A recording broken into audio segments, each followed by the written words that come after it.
He used to be a Swiss player, then he became kind of a European player. He's absolutely an international player now that appeals across the world. He's naturally an elegant young man, and I think that he has understood the power of appearance in a media-driven world. He's doing really well off court. He's doing charity. I think he's doing all the right things that you expect from a great champion. I think he just feels if he can make a difference in a few people's lives. He's just had so many opportunities, and he can give those to others. I think that's what he's going to try to focus on.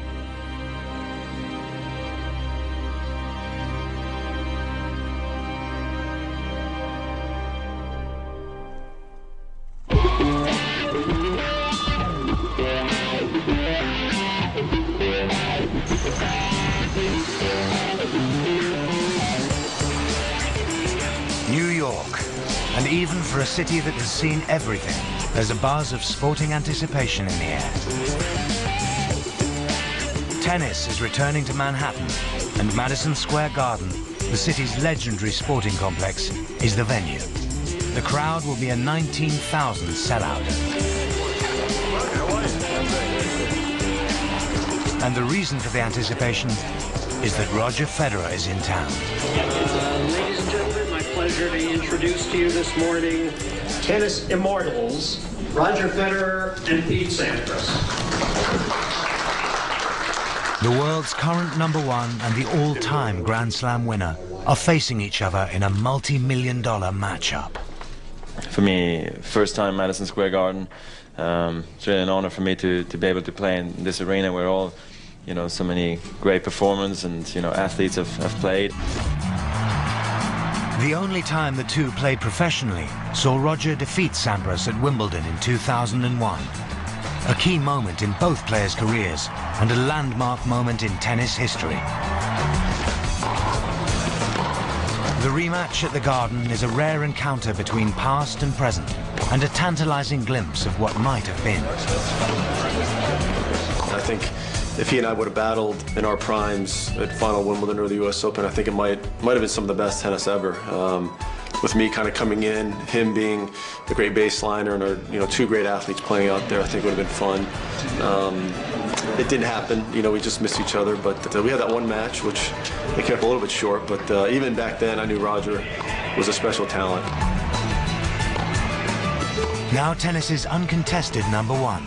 When Federer began his professional career a decade ago, it was Sampras who was the sport's king. I remember always when Sampras would come into the locker room, it would always get very quiet because of the huge respect, we all had for Pete Sampras and his great achievements, and so I remember, I think once in Queens, I came into the locker room, he was sitting there, I was like, oh, this is Pete Sampras, this is too much, A sellout crowd descends on the Garden for the encounter, and Tiger Woods is one of the many spectators intrigued by the matchup. So overwhelmingly superior has Federer been in men's tennis over the last 4 years that comparisons have had to be made with the giants of other sports. And it is to Woods that Federer has most often been likened. When the two dominant forces in golf and tennis first met at the 2006 US Open, it marked the start of a firm friendship. Great moment for me to meet Tiger Woods. I admire what he has done on the golf course, and as a person, the way he's been able to change golf, basically, make it really popular and, make it a cool sport, from being a very quiet sport, let's put it that way. So to know him now as a person too, and consider him a friend, is one of those great moments. I really think I got lucky to meet him through tennis. We are very similar in the sense that we have this understanding, it's an unwritten rule, of what it takes to get there, the amount of dedication, the amount of work. People don't realize, you think you just show up and you just play well in slams. For us, you just go out there and hit 300-yard drives and make putts. We both love it. In New York, the Madison Square Garden crowd thrill at seeing the 36-year-old Sampras try to turn back the clock against Federer with his serve and volley game. And Sampras isn't shy in passing off Tiger's trademark celebration as his own when his shots do pay off. But when you're facing the best baseliner in the business, let alone one 10 years your junior, heading for the net isn't always the best option. But this game is less about bragging rights and more about promoting the game and entertaining the crowd.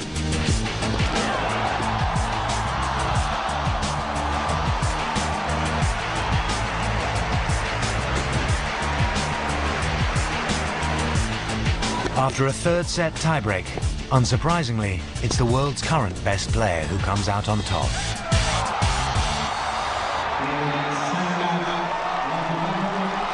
But on this occasion, the game of tennis is the winner.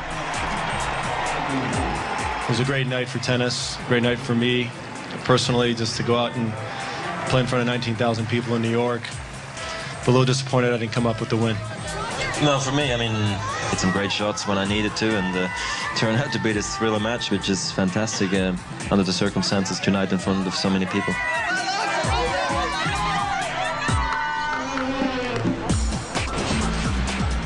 On Fifth Avenue, the boutiques and fashion stores of New York's glamorous shopping district offer a welcome distraction away from the tennis court. Here, Roger can indulge his passion for fashion. I think the fashion world is very nice, to be honest. But in the beginning, I didn't feel 100% comfortable in a suit. You know, I felt better in jeans and a t-shirt. Now I like both, you know, because I think dressing up in a suit is something very sophisticated, something very nice, and I like going shopping. The teenager who once wore only sports clothing has become a fashion icon.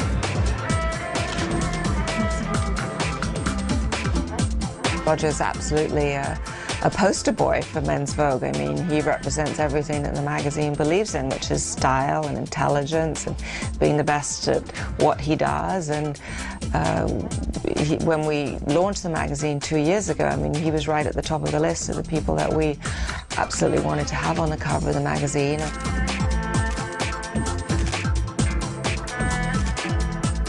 Honestly, going also to see fashion shows, you know, I saw Oscar de la Renta, Marc Jacobs, and it's just nice once in a while to get away from the whole tennis world, you know, and see and meet different people. It's something also that's become a little bit more part of my life now.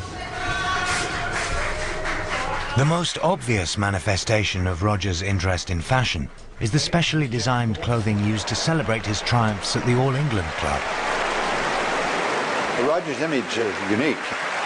It's understated, I would say. It's, I guess, kind of James Bondian, that you have to take a close look and find it, but it's very definitely there.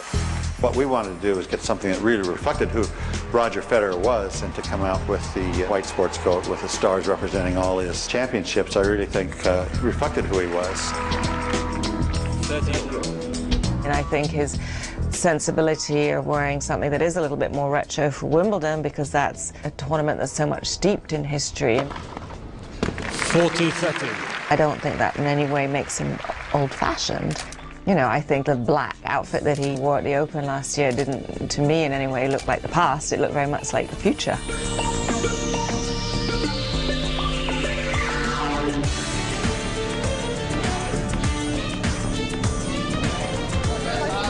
As one of the most recognizable sports people on the planet, there are few places where Roger Federer can escape the adulation of his fans. Thank you.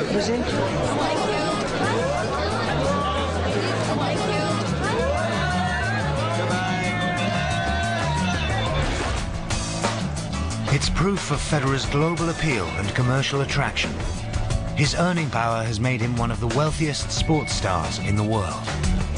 I really tried to be hands-on with my business, and honestly, I'm very happy the way things are running for me, not only on the court but also off the court, you know, with my sponsors and everything. It's very important to me that, you know, I sleep well at night, basically.